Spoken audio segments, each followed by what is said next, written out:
نئے عہد نامے میں سے پولس رسول کا افسیوں کے نام خط اور اس کا دوسرا باب اور اس کی پہلی 10 آیات میں اس طرح لکھا ہے، اور اس نے تمہیں بھی زندہ کیا جب اپنے قصوروں اور گناہوں کے سبب سے مردہ تھے، جن میں تم بیشتر دنیا کی روش پر چلتے تھے اور ہوا کی عملداری کے حاکم یعنی اس روح کی پیروی کرتے تھے جو اب نافرمانی کے فرزندوں میں تاثیر کرتی ہے۔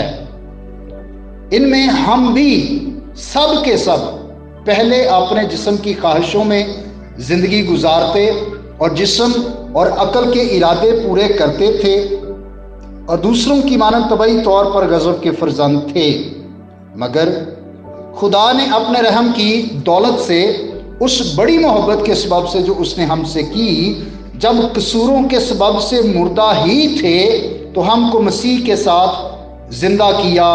تم کو فضل ہی سے نجات ملی ہے اور مسیح یسوع میں شامل کر کے اس کے ساتھ جلایا اور آسمانی مقاموں پر اس کے ساتھ بٹھایا، تاکہ وہ اپنی اس مہربانی سے جو مسیح یسوع میں ہم پر ہے آنے والے زمانوں میں اپنے فضل کی بے نہایت دولت دکھائے، کیونکہ تم کو ایمان کے وسیلے سے فضل ہی سے نجات ملی ہے، اور یہ تمہاری طرف سے نہیں، خدا کی بخشش ہے، اور نہ اعمال کے سبب سے ہے، تاکہ کوئی فخر نہ کرے، کیونکہ ہم اسی کی کاراگری ہیں اور مسیح یسوع میں ان نیک اعمال کے واسطے مخلوق ہوئے جن کو خدا نے پہلے سے ہمارے کرنے کے لیے تیار کیا تھا۔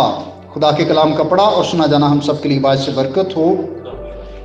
عزیز بھائی اور بہنوں، ہم نے افسیوں کے شہر کے بارے میں یہ سیکھا تھا کہ یہ بڑا ملٹی کلچرل سٹی تھا، اس میں مختلف عقیدے وہ لوگ رہتے تھے جن کا عقیدہ فرق تھا، اور آپ دیکھیں پہلے باب میں بھی اور دوسرے باب میں بھی کبھی کبھی پولس لفظ استعمال کرتا ہے تم، اور پھر وہ کسی جگہ پر لفظ استعمال کرتا ہے کہ ہم۔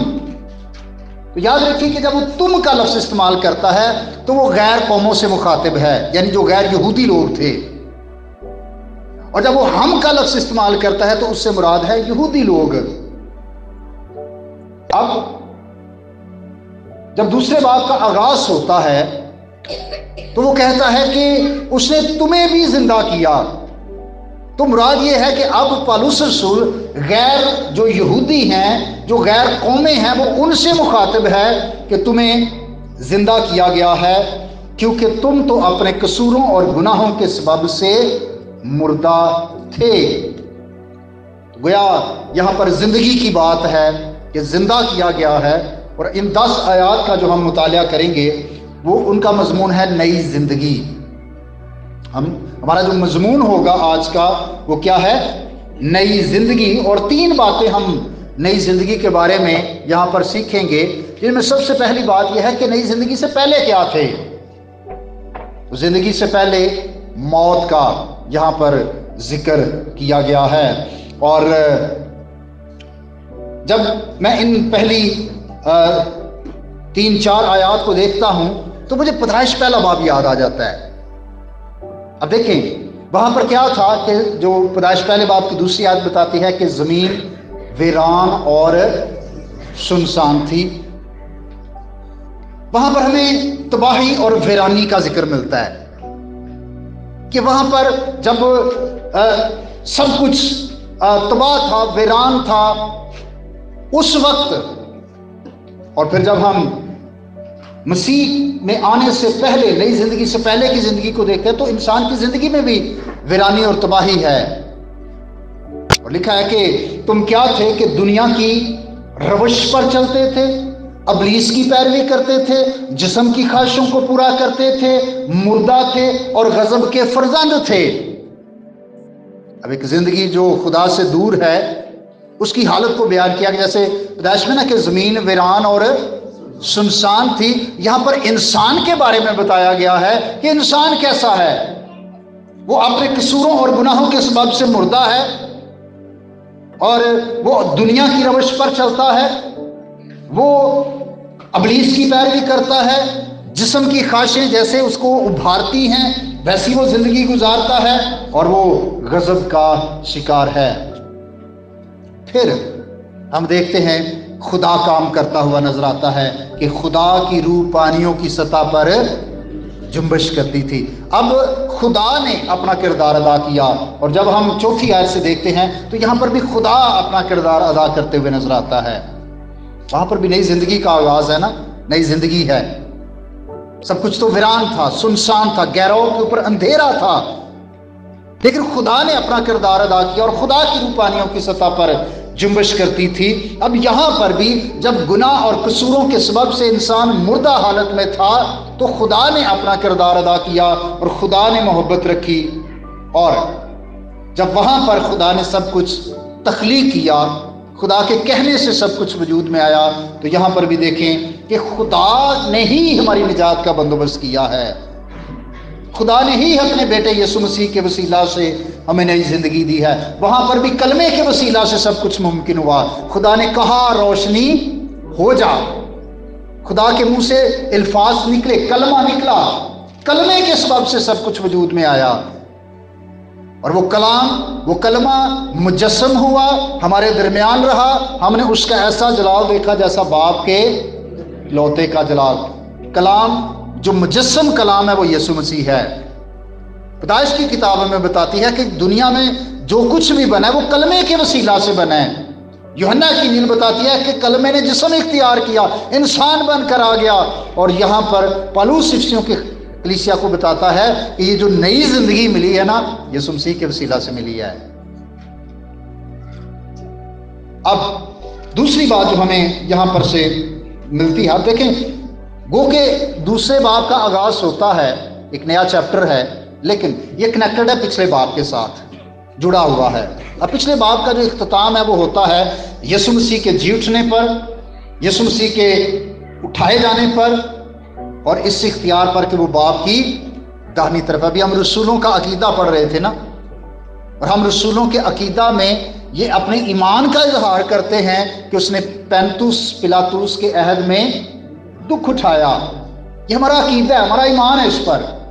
ہمارا ایمان ہے کہ وہ صلیب پر مر گیا، دفن ہوا، عالم ارواح میں اتر گیا، اور تیسرے دن مردوں میں سے جی اٹھا۔ یہ ہمارا ایمان ہے۔ پھر ہمارا ایمان ہے کہ وہ آسمان پر اٹھایا گیا اور باپ کی دہنی طرف موجود ہے۔ میں نے پچھلے دنوں میں یہ بتایا تھا کہ جو حقیقی بیٹے کے رائٹس ہوتے ہیں وہی اڈاپٹڈ کے بھی رائٹس ہوتے ہیں۔ اب یہاں پر اختتام ہوتا ہے کہ جو حقیقی بیٹا ہے وہ مر گیا لیکن وہ زندہ کیا گیا، پھر وہ آسمان پر اٹھایا گیا، پھر وہ باپ کی دہنی طرف ہے۔ تو یہ جو حقیقی بیٹے کے رائٹس ہیں یہی لے پالک بیٹے اور بیٹیوں کے بھی ہیں کہ وہ بھی یسوع مسیح کے وسیلہ سے زندہ کیے گئے۔ ہم تو اپنے قصوروں اور گناہوں کے سبب سے موت کی حالت میں تھے، مردہ تھے، لیکن یسوع مسیح کے وسیلہ سے زندہ کیے گئے۔ پھر یسوع مسیح کہاں ہے؟ باپ کی دہنی طرف، اور مقدسوں کو بھی یہ مقام بخشا گیا ہے کہ وہ باپ کی دہنی طرف ہوں۔ چھٹی آیت میں لکھا ہے کہ اور مسیح میں شامل کر کے اس کے ساتھ جلایا، یعنی زندہ کیا، اور آسمانی مقاموں پر اس کے ساتھ بٹھایا۔ تو ہم ایسے ہوا میں باتیں نہیں کرتے، یہ بڑی کنکریٹ جو ایویڈنس ہے ہمارے پاس، سالڈ ہے، پکا مضبوط، کہ جب یسوع مسیح زندہ کیا گیا ہے تو ہم بھی زندہ کیے گئے ہیں۔ اگر یسوع مسیح جو خدا کا حقیقی بیٹا ہے وہ باپ کی دہنی طرف ہے تو ہمیں بھی آسمانی مقاموں پر اس کے ساتھ بٹھایا گیا ہے۔ اور اگر ہم نئی زندگی کی بات کریں تو نئی زندگی سے پہلے کی جو حالت ہے وہ پہلی 3 آیات میں بتائی گئی ہے۔ پہلی بات کہ ہم مردہ تھے، اور یہاں پر وہ غیر جو اقوام ہے نا ان سے بات کر رہا ہے، جو شاید یونانی ہو سکتے ہیں، رومی ہو سکتے ہیں، وہ کسی بت پرست عقیدے سے ہو سکتے ہیں، کسی بھی تعلق، کسی بھی ملک سے یا کسی بھی قبیلے سے، جو غیر یہودی ہیں، ان کو کہتا ہے کہ تمہیں بھی زندہ کیا گیا ہے، کیونکہ